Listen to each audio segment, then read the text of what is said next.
WRKS Pickens Jackson. All systems go. Live from the Whiskey 61 Lounge inside the Bank Plus studio. This is Al Warner. Live in the studio. It's the Out of Bounds Show with Bo Bounds. Streaming live worldwide on the Out of Bounds radio app. And on your radio at ESPN 105.9. All set? Let's go. The Zone.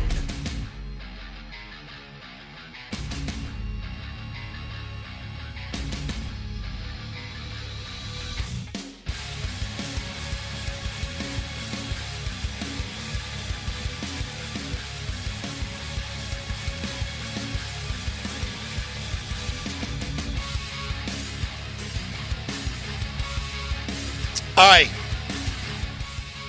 Good morning. Welcome into the Out of Bounds Show, ESPN 105.9 The Zone.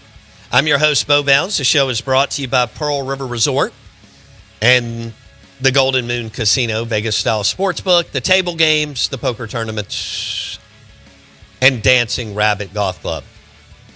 PearlRiverResort.com. Also, if you want to book a conference there, they host conferences weekly and monthly on the property of Pearl River Resort because there's so much to do. And you'll want to call Kim, PearlRiverResort.com, and the number is right there. We're ESPN 105.9 The Zone. Here are the new coaches in the SEC. I want to hear your grades for this, all right? So here we are. We don't know what Kentucky's going to do, all right? But I'm going to go through the list. Y'all tell me what you think. Golden Moon Casino text line is 601-885-3776. Twitter X at Bo Bounds. And the Michelob Ultra caller line is 601-707-3750. All right. So, Lane Kiffin leaves Ole Miss, goes to LSU. That's an A-plus hire. A-plus. What Lane did at Ole Miss is unprecedented. He drove them to the college football playoff a year after we thought they were going to go to the college football playoff. So He didn't do it with the team that we thought he was going to do it with. He did it with the team that there was some talk, but nothing like the buzz last year. He and Golding and crew did an amazing job, and Billy Glasscock, all these people, putting together a brand new roster after losing 30-something guys, 2 first-round NFL picks, and so on. That's an A-plus hire for LSU. They will be an absolute monster under Kiffin. And they'll live in the playoff. Maybe not every year, but I don't know how long he'll stay, but let's say if he stays 5, I wouldn't be surprised if they're in at 4. Yeah. Okay? Yeah. All right. A-plus. John Summerall to Florida. You may not have it as an A-plus, but that's an A hire. That is. This guy proved that he could win at Troy and Tulane. And he was flipping in and out of rosters too, man. When you can flip through that many players, get a team on the field, beat who you're supposed. I don't care if it's G5 or P4. You're winning. You're winning. That's right. And John Summerall to Florida is an A. Some of you may argue it's an A-plus hire. Some of you may not think it's an A, and that's fine too. We want to hear from you on the text line. John Summerall, phenomenal hire. Alex Golish leaves South Florida to take the Auburn job. Low B, high C? Yeah, good for him, obviously. Absolutely. I don't have jump. anything against any of these guys. No. Very good for him. Auburn will not be pleased. DJ Durkin is a phenomenal defensive coordinator. They decided not to give him the head coaching job. I think John Cohen thought long and hard about promoting him. Auburn's defense has been unbelievable under Durkin.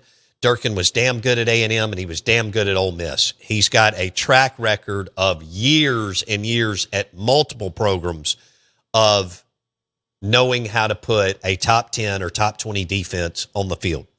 Alex Golish to Auburn, low B, high C. Yeah, I mean, was Jeff right. Levy A or B? It was a C minus. He would be. Right. He would have been. With no experience. Yeah, I mean, 2 years had 2 years offensive coordinator experience at Oklahoma. It's just a couple years didn't count. Lots of risk. Yeah.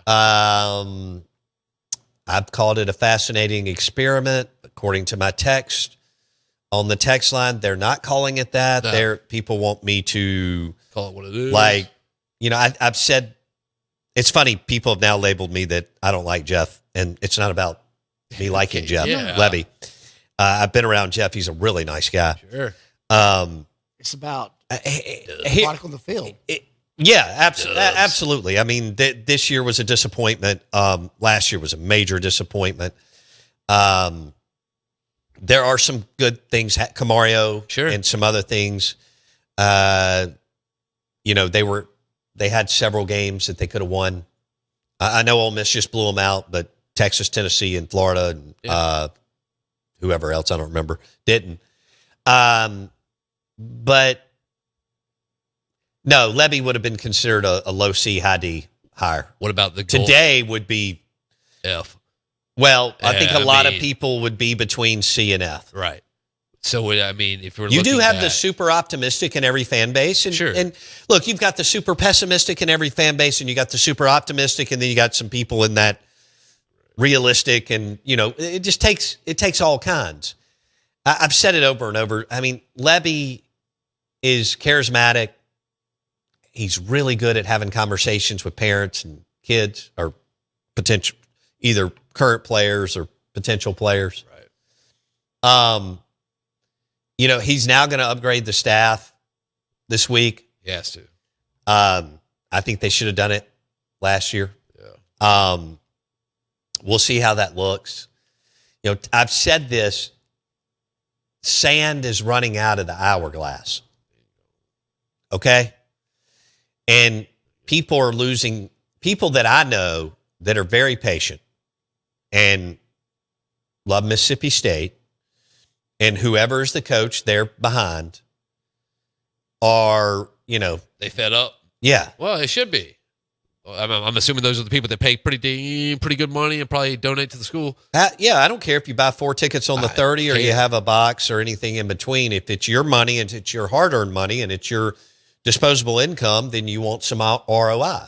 Whether you hunt, fish, Mississippi State Ole Miss season ticket holder, and any number, you may be in biking, cycling, all sorts of fun things. Right. Tennis, golf, but you want it to bring some joy and excitement and so on. Better hire Golding right here, right now, or Levy back then, do you think?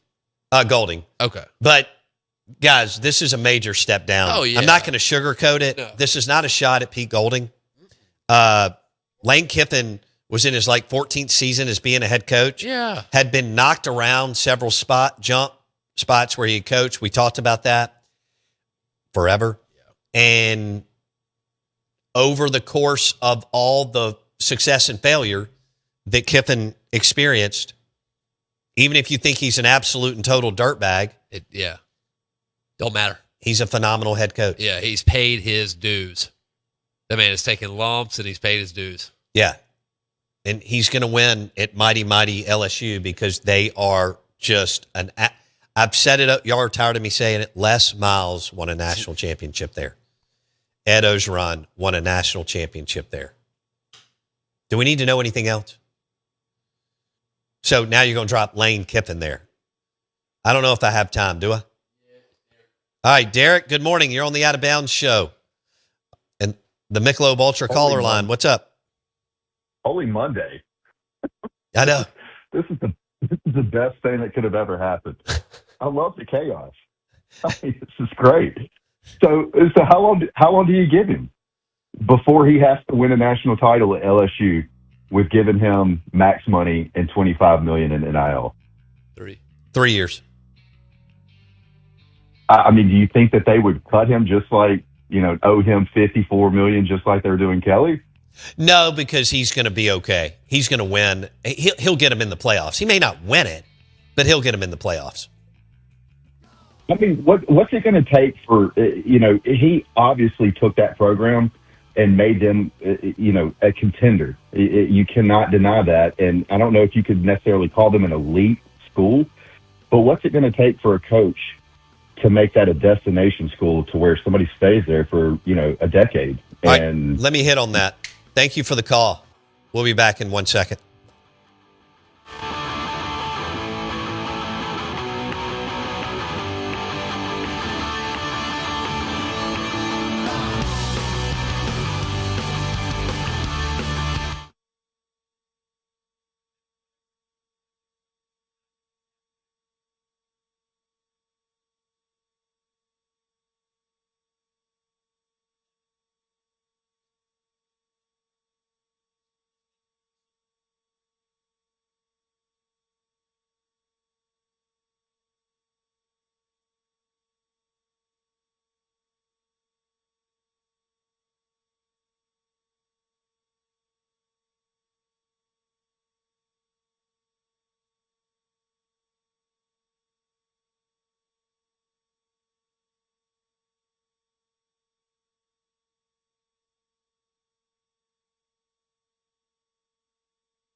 Good morning. Out of bounds, 105.9 The Zone, ESPN.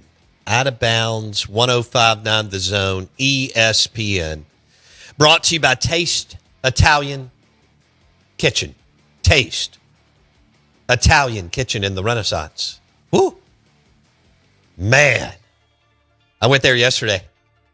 Yeah, stopped by there and got a little to-go order. Of Caprese salad. Caprese. Okay. I never know how to say that word. Wendy loves it. So I had to get out. You know, it was cold. And Wendy and the dog were all bundled up watching a show of some sort. And, you know, the kids aren't. They're at college. Sure. So, you know, I'd walked around enough, thought to myself, things like that. And I said, you know, I'm going to go and just go see where I end up. And I ended up at Taste. Nice. Italian Kitchen. You said they're doing takeout orders now? I don't know about that. On a cake. Oh, okay. I thought you said you got one. Sorry, my fault. I did get, we got one. My nights are screwed up now. I'm sure. Thursday night in Starkville, we got a to-go order from Taste. I was about to say, Italian Kitchen. It's going to be a tough pull out here. Yeah. I don't know when they'll go. But you need to get a reservation if you're going for lunch or dinner, tasteitaliankitchen.com. Boom. Oh, I took a picture, finally remembered yesterday. I just sat up at the bar and visited with Daniel and the crew. And I did take a pic, though. All right, here we go. The hot sandwiches that they have at Taste Italian Kitchen. So they've got the Cooper's Philly. You can get a half or a whole. Okay. Shaved ribeye. Cooper's Sharp American, caramelized onion. The Capone, phenomenal sandwich. The Goodfella. The Chicago Beef. That was my favorite until they rolled out the Cooper's Philly. The Forget About It. Nice. I love that. And then the Taste Burger, which is a double patty. So I did want to let you know they have both hot and cold sandwiches, and I was part of the tasting team last June for 2 days in Starkville, where we tasted like 30 sandwiches. So what you're saying is, it's brought to you by you. Yes. Thank you. Taste Italian Kitchen sandwiches are brought to you by Bo Bounce. That's correct. At least your taste buds. That's right. So did y'all?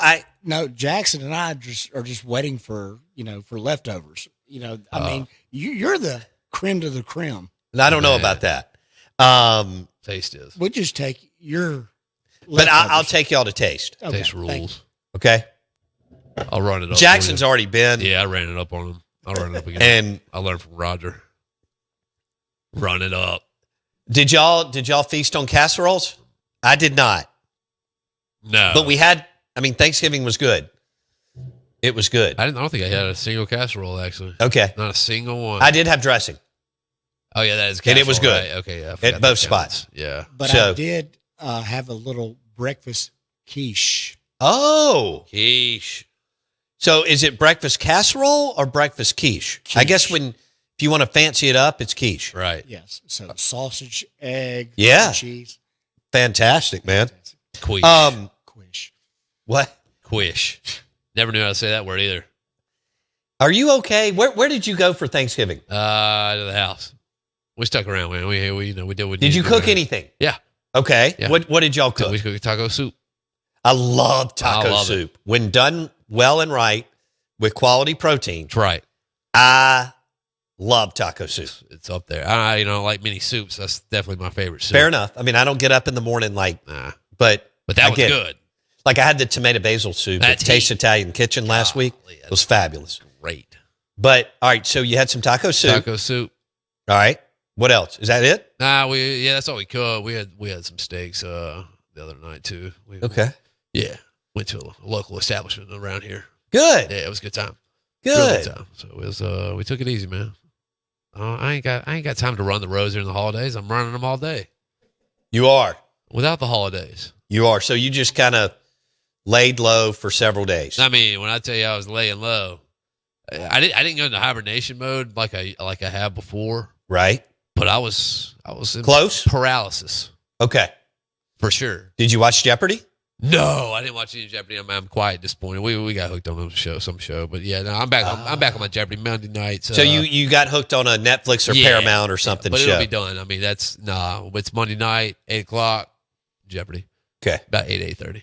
Okay, good. I gotta brush up on, man. I gotta get right. For well, the you've been pretty focused on this. I mean, I don't know what this is, but if you're thinking I'm focused on something, I'm with you, and I like that. I don't know if I focus very much. It's been told to me that I do not. But if I can sit down and focus on Jeopardy, it means I can sit down and focus here. It's maybe better on here. Right. Broaden my vocab. All right. I think it has, at least. Let's broaden your vocab. Brought to you by Eye Care Professionals. Dr. Kirk Jeffries and the team on Lakeland Drive. From a routine eye exam to cataract surgery. Eye Care Professionals. Dr. Kirk Jeffries and the team. The Michelob Ultra caller line is 601-707-3750.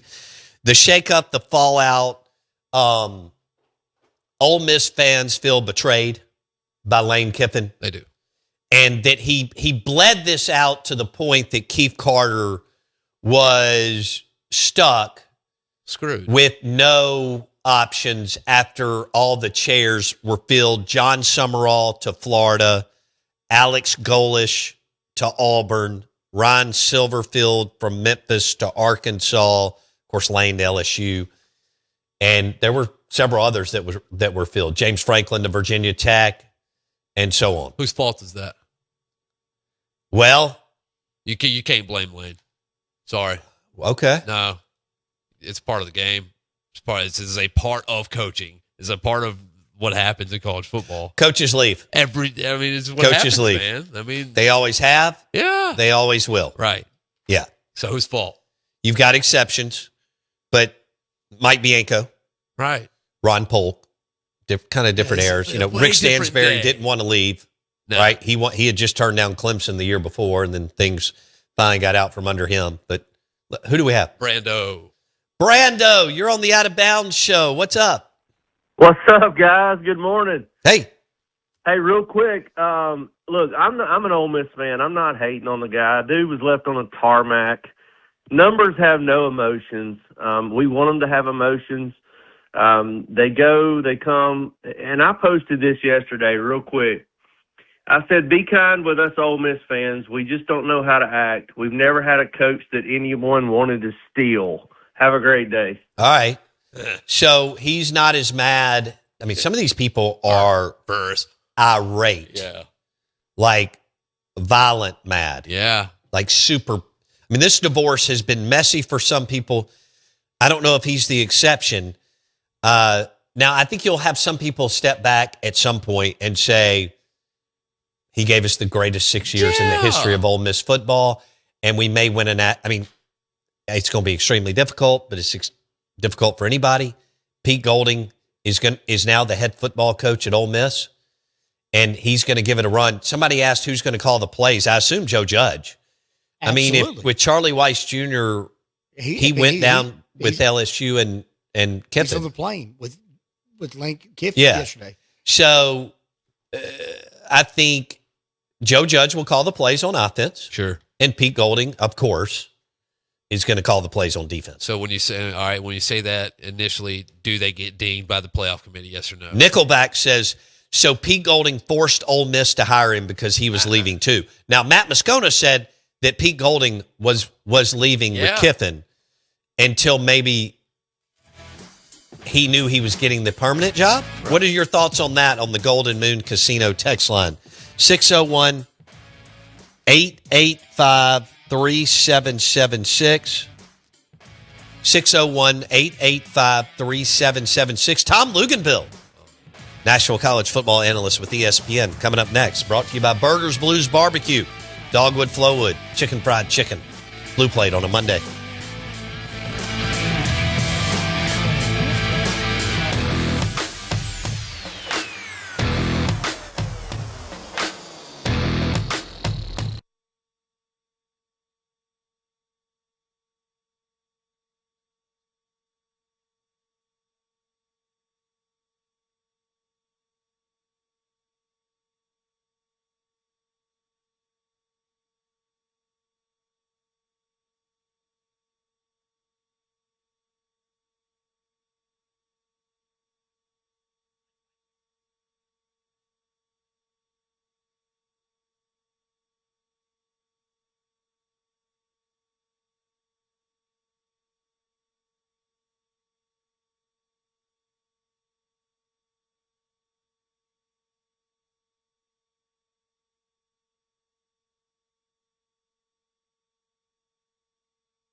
Good morning. Welcome into the Out of Bounds Show, ESPN 105.9 The Zone. Lunch today is brought to you by Taste Italian Kitchen in the Renaissance. They've got amazing sandwiches, wood-fired pizzas, bolognese, vodka rigatoni, all kinds of fun stuff. The calamari's fabulous, too, as an appetizer. All at Taste Italian Kitchen in the Renaissance. This is 105.9 The Zone, ESPN. The show is also driven by your next GMC Sierra truck at Fowler GMC, Pearl Brandon.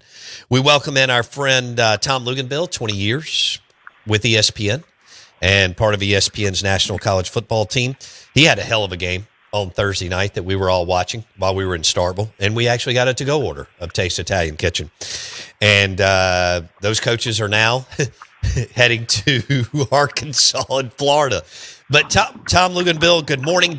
As much as you grew up as a coach's son, started at Georgia Tech at QB, and you have been following this crazy sport that we all love for years, did you ever think 5, 10, 15 years ago that you would see what played out in Oxford and Baton Rouge over the weekend, Luke's? No, I don't think I ever imagined one individual holding college football hostage for, 2 or 3 weeks. And what this thing's turned into, how it unfolded, I think it's a really bad look. I think that, Lane Kiffin, I didn't like his public statement. I applaud Ole Miss for putting their foot down and essentially saying, no, we're not doing that. And they should have done that. And the ultimatum to the coaches, if any of that is legitimate, about getting on the plane if you want a job, all of this stuff, it just reeks. It's not a good look for college football. It's not a good look for the profession. And I don't think it needed to be handled this way. All right, so, he wouldn't give them an answer the last 2 to 3 weeks. I think Keith Carter probably, he exhausted and explored every option that he could with Lane, while also balancing that they're going to play more football, like you said. So I guess at the end of the day, when all the chairs were filled, as we just said, Summerall to Florida, Golish to Auburn, Silverfield to Arkansas, the whole drill. Yep. That, with the way if your team's in the college football playoff, Keith just didn't have a lot of time, right, Luke? So promoting Golding was, I guess, the only option. Well, yeah, he didn't have a lot of time, but I actually like that move because I think Pete Golding's earned it. And I think it provides some level of stability going into this run, which is really important for those players, and to give them the best shot of preparing to, win a college football playoff game or more. And, you got to wonder too, Bo, in all of this, because the timing of the transfer portal being in January, the month of December being a dead period, signing day is 2 days from now, right? You got to come up with some plan to be able to glue this thing together, to be able to get into January and February and move on with a new regime with as few fractures as possible.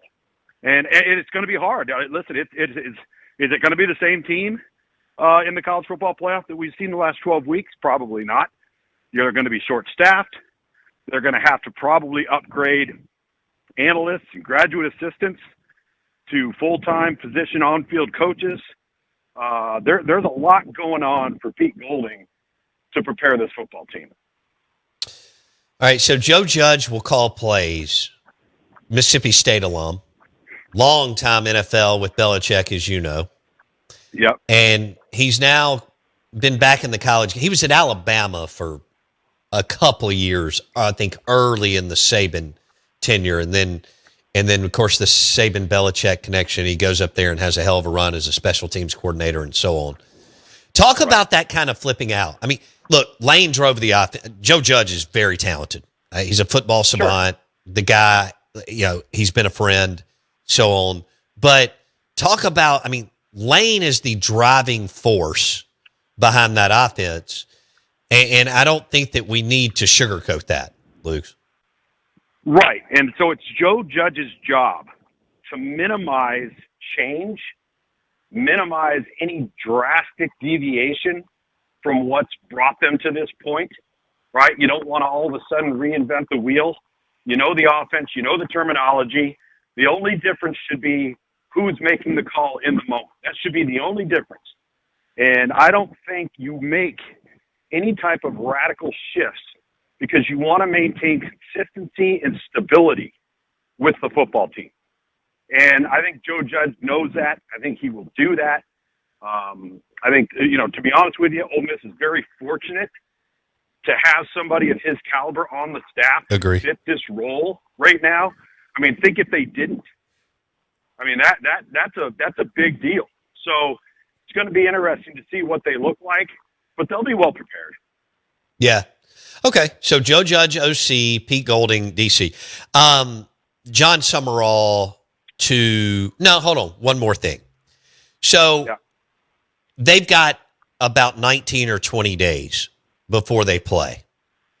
I guess we're going to see if the college football playoff dings them for coming out of them blowing out Mississippi State, that they're hosting a game, the 19th or 20th in Oxford, Luke. Okay. So, but there's talk about what the committee did a couple years ago with Florida State, and they may or may not penalize Ole Miss for Kiffin leaving. How do you see that, Luke?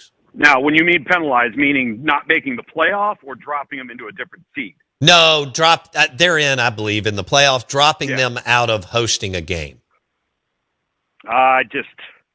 It's one thing to do what they did with a quarterback because that guy is on the field and playing and has such a drastic impact on the outcome. I just don't know if you would do that to this team. And to be honest with you, it's not fair to the kids.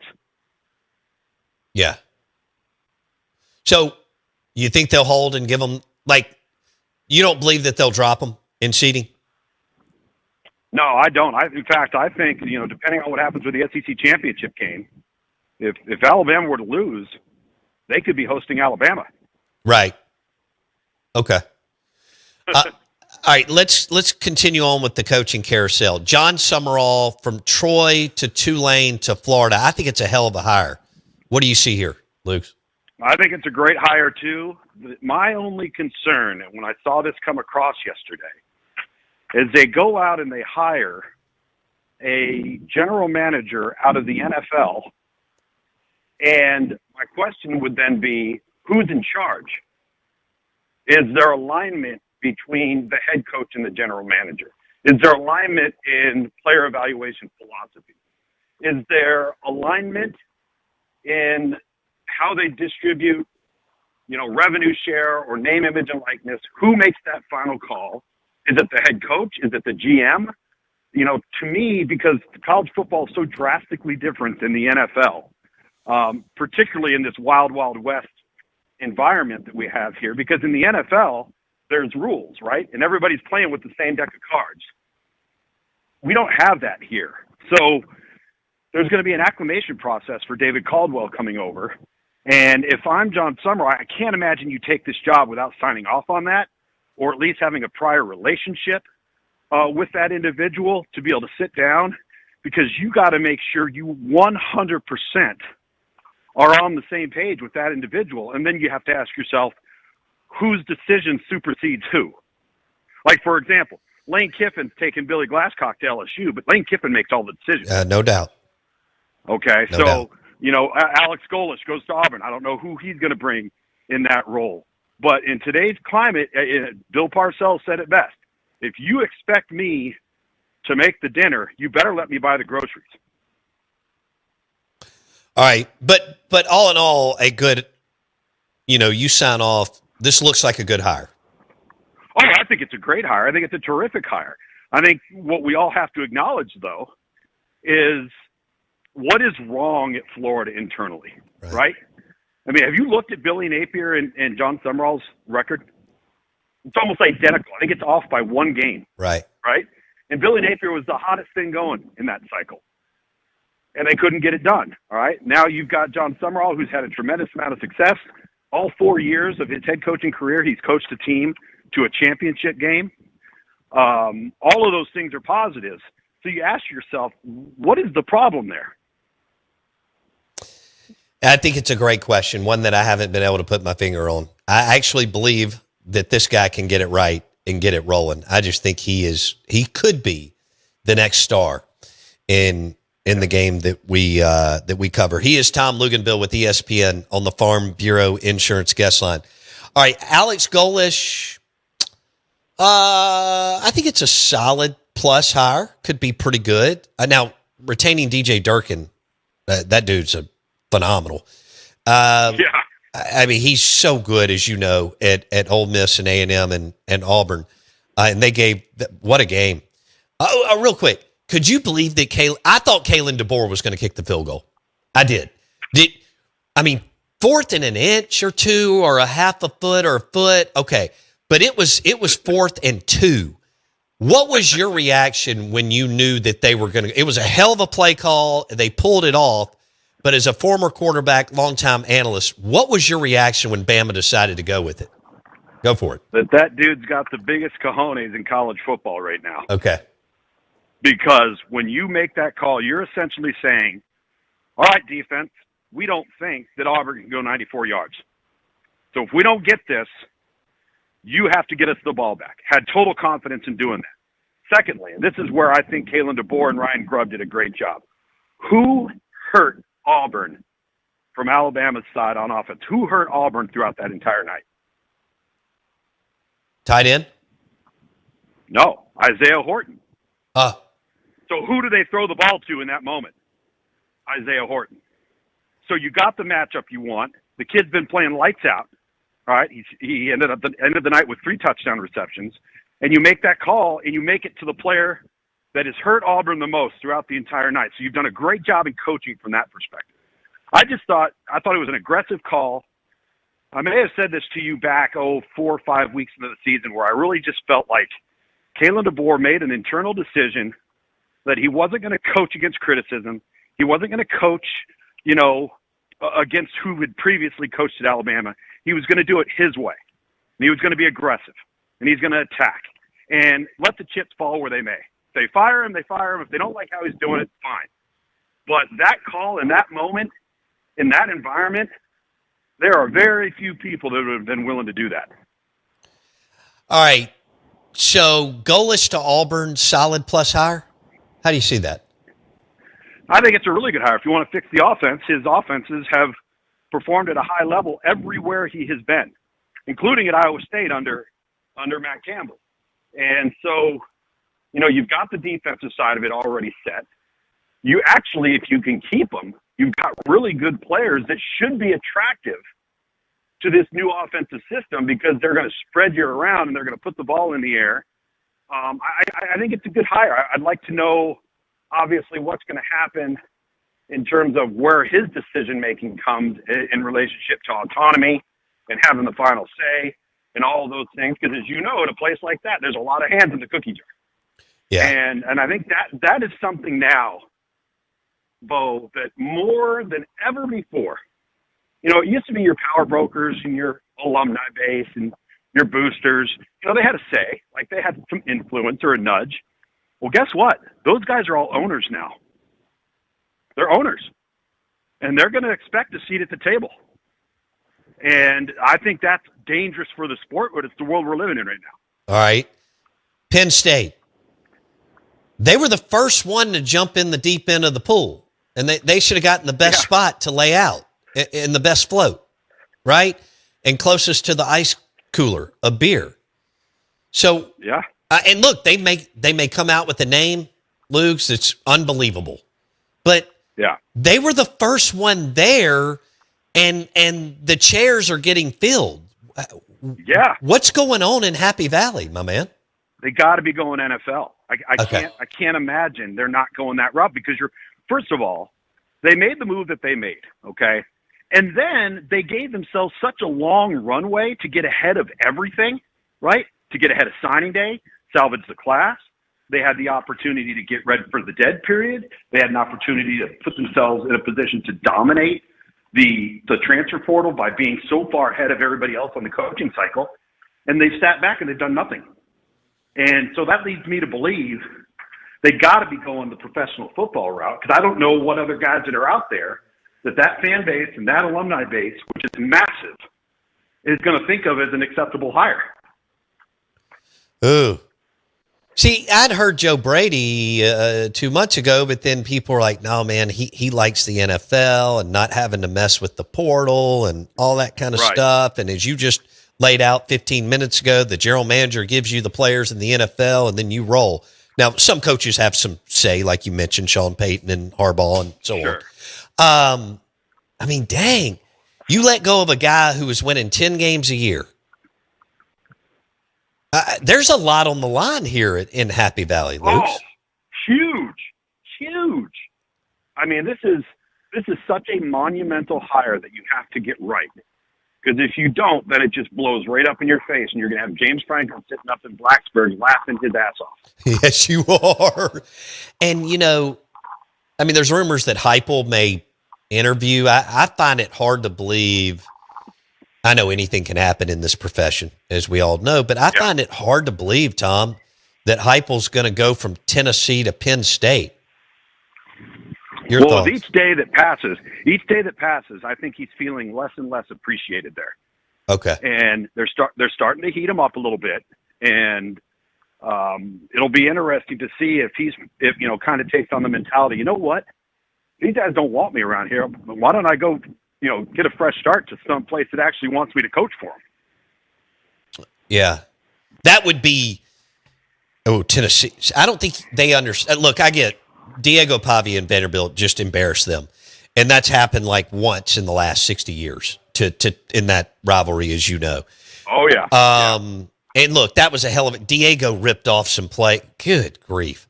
But he's so much fun to watch and so entertaining. They're a playoff team. I'm telling you, they're a playoff team. 10-2. I don't know if they'll get in, but they're a playoff team. Not just with their record, the way they play. Golly. I mean, Clark Lee, Jerry Kill, whoever the offensive coordinator that came with Jerry, and then Diego and that crew, what they've done there, they finished 10-2 at Vanderbilt. I never thought that I would live to see that growing up. And look good doing it. It's a good point. That's a good point. All right. But anyway, if I'm Danny White at Tennessee, I'm like, no, man, we love you, because they may be frustrated with this year, but he's done a hell of a job. He's a damn good football coach. And it kind of goes back to Penn State, unless they were to land a Heupel. You got to be careful if you're not happy with your guy just because he's not winning 10 or 11 games, because you don't know who you can fill that spot with. Luke? And is that spot going to be filled with somebody that your fan base looks at like an upgrade? That's the thing, because all of this stuff with these guys, as these jobs start getting filled, the candidates out there, right, wrong, or indifferent, are perceived to be less sexy. Yeah. And you just don't know at some places how that will go over. Dan Mullen. There's 3 really good jobs in the American right now. Oh, no question. No doubt about it. And because those guys, whoever takes those, can be the next guys to go to these bigger programs and make. Well, and it's already ready-made. That's right. So Mullen just won 10 in Las Vegas, UNLV, and he just got there. And I don't care where you're winning in sports. It's hard to do and so on. Mm-hmm. He just got there. His son's a junior in high school. He's on a kick-tail AAU basketball team. Looks like Cannon's going to play college hoops at some level. But that would not be a bad hire whatsoever for Penn State, would it? No, it would be a great hire. But you know what? I don't think Dan Mullen wants to do it. I think he's sitting there going, you know what? I'm in Vegas. I've got a good little setup here. We've got enough money to compete at the Group of 5 level in name, image, and likeness. We're on the same plane right now with Boise. If we can get to 8, 9, 10 wins, play for a conference championship every year, every other year, why would you want to deal with all the headaches? Yeah. Why would you want to deal with all of the nonsense? And okay, but it would be a great hire. It would probably be the best hire that they could make, given the set of circumstances. I agree. Right now. I agree. It sounds crazy. I don't think he's going to leave. Now, you don't ever know. I don't either. But I just talked to him a couple of months ago when I was out there. And I could not believe how happy he was. Yeah. They have found some boosters that are willing to help them in NIL. And he said, here's what he told me, Luke. He said, Bo, getting kids here to play before the portal was extremely difficult because you don't want to live here with no money. Okay. Yeah. He said, now with the portal, kids can actually go and have a steak dinner on the strip. Yep. You know what I'm saying? And Yeah. he was like, look, my quarterback lives in a condo right off the strip. I was like, okay, if I'm 22 years old, that's not a bad deal, Luke. Oh, well, I'll tell you, I replaced him on the Thursday night ESPN package. Right. And so me and Matt Berry, probably every couple of weeks, whatever, we'd get him on speakerphone every week. And I would tell you the exact same thing. He's having a hell of a time. He's having fun. He's enjoying it. He's not in that meat grinder.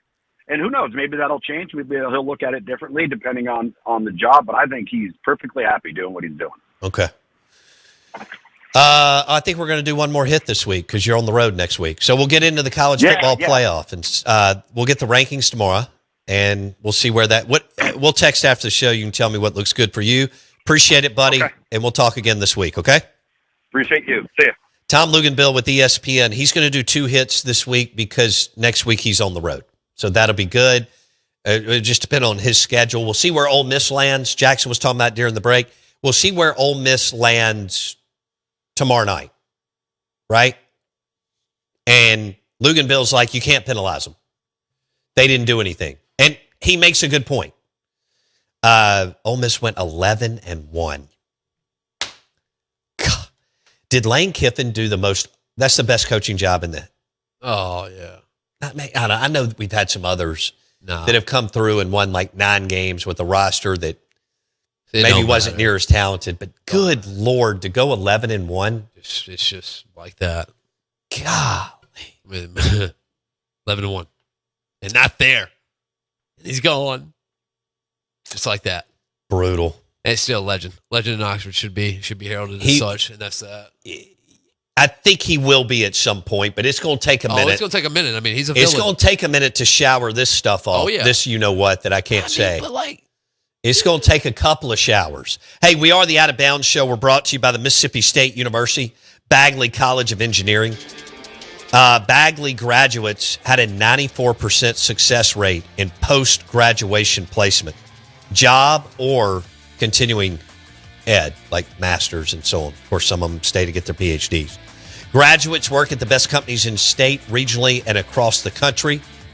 For years, the Bagley College of Engineering has been the largest college at MSU by number of students, with a certified enrollment of over 5,000 in the fall of 2024. We're excited to have the MSU Bagley College of Engineering on the Out of Bounds Show. Have a good day. We'll see you tomorrow.